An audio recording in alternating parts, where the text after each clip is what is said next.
l'instant patrimoine avec Groupama. Est-ce que le PER est une bonne solution pour préparer sa retraite ? Bonne question, et c'est une question d'actualité. De manière générale, il faut préparer sa retraite complémentaire. Car la différence entre votre dernier revenu en tant qu'actif et votre premier revenu de retraité est conséquente.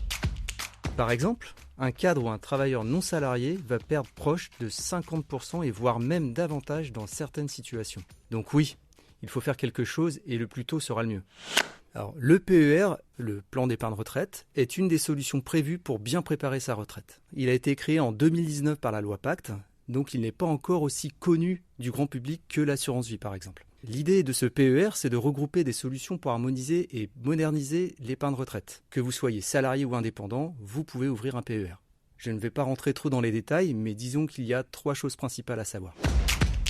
La première, c'est que les sommes versées sur votre PER sont déductibles de vos revenus, donc réduction d'impôt. Alors bien sûr, il y a des limites, mais c'est une mesure intéressante qui vous aide à épargner. Une deuxième chose, c'est la possibilité de sortir à 100% en capital. Dans les anciens dispositifs retraite, le jour où vous souhaitiez disposer de votre argent, vous ne pouviez le percevoir qu'en rente, sauf dans les cas de déblocage anticipé bien sûr. Avec le PER, vous avez plusieurs possibilités de sortie. Vous pouvez sortir en capital en une fois, en capital en plusieurs fois, en rente ou en capital plus rente. C'est beaucoup plus souple. Alors il y a bien sûr les cas de déblocage anticipé pour les accidents de la vie ou les cas de force majeure. Enfin, la troisième chose, c'est la gestion pilotée. Les sommes versées sur votre PER peuvent être investies sur les marchés financiers. Ce qui est intéressant, c'est qu'avec la gestion pilotée, votre investissement s'adapte automatiquement en fonction de votre âge et votre profil de risque. En fait, si vous êtes jeune, les sommes seront investies davantage en actions, car c'est plus risqué, mais aussi plus performant à long terme. Et plus vous approchez de l'âge de la retraite, plus la proportion d'actions de votre investissement sera diminuée progressivement, de manière à en réduire le risque. La loi prévoit des minimums d'investissement en actions, mais bien sûr, rien ne vous empêche de choisir vous-même votre profil investisseur. Chez Groupama Gain de Vie, il existe 3 profils, prudent, équilibré et dynamique.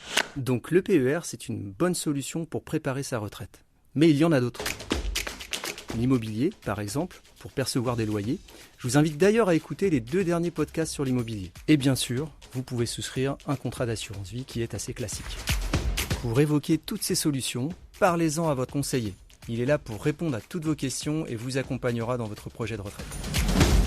Merci à Gaël Masson, spécialiste de la retraite chez Groupama Gain de Vie, d'avoir répondu à la question.